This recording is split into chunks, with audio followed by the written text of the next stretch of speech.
Nabiktima ng ransomware attack ang PhilHealth o Philippine Health Corporation noong September 22.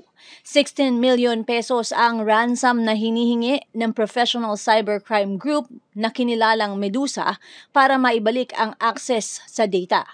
Malapit nang maibalik sa 100% ang external systems ng PhilHealth at kabilang sa mga naibalik ay ang kanilang website, member at HCI portal, e-claims, electronic PhilHealth acknowledgement receipt, at electronic premium remittance system. Ngunit hanggang ngayon ay aminado ang PhilHealth na hindi pa nila matukoy kung gaano kalaki ang datos na nakuha ng mga hacker. Posibleng maging ang membership data at records ay na-access na ng mga ito. Ayon kay Dr. Israel Paragas, spokesperson ng PhilHealth, wala umanong magiging gaanong epekto ito. Aminado din ang PhilHealth na nagkulang sila sa proteksyon ng kanilang sistema kaya ito na-hack. Sa Pasig City, aktibong tumutulong sa pagproseso sa mga PhilHealth application ang opisina ni Congressman Roman Romulo. At kaugnay nito ay nagbigay sila ng update para sa mga nag-aalalang existing PhilHealth members at sa mga nais mag-apply ng benepisyo. Siguro naman po ay nabalitaan nyo, lalo ng ating mga senior citizen na na-hack yung PhilHealth. So, meron naman po silang option dun sa mga hindi pa nakaka-enroll sa amin. Pero syempre may panawagan din kami na yung mga PhilHealth ID and MDR na nasa office na po ng ating Kong Roman Romulo, pwede nyo na pong i-claim.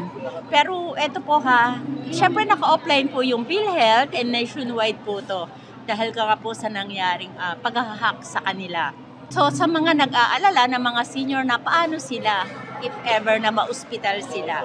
So ganito po yung gagawin nyo. Sa tanggapan po ng ating Kong Roman, meron pa rin po kami mga application form doon, meron pa rin po tayong PMRF doon. So bali, pwede naman po silang humingi or pwede na rin po silang dumirekta sa ospital.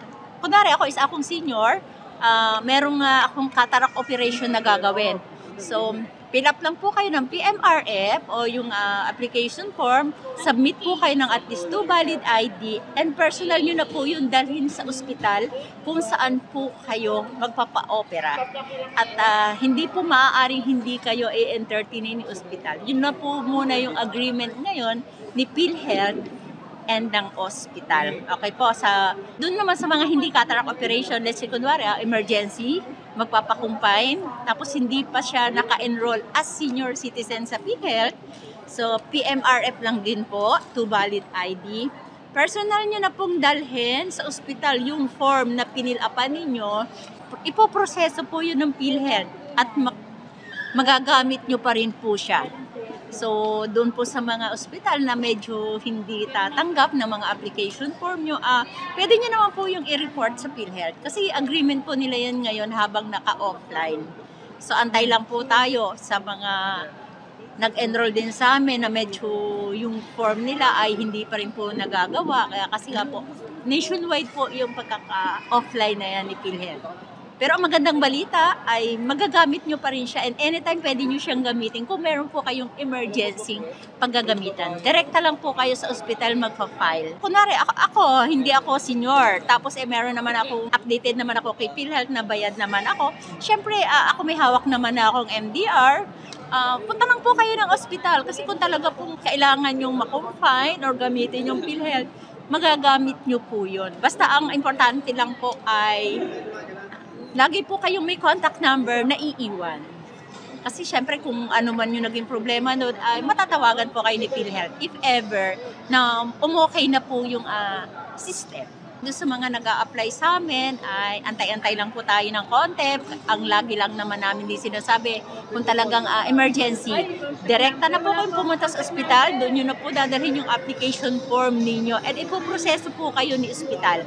Tatanggapin po kayo and magagamot po kayo ng libre pa din.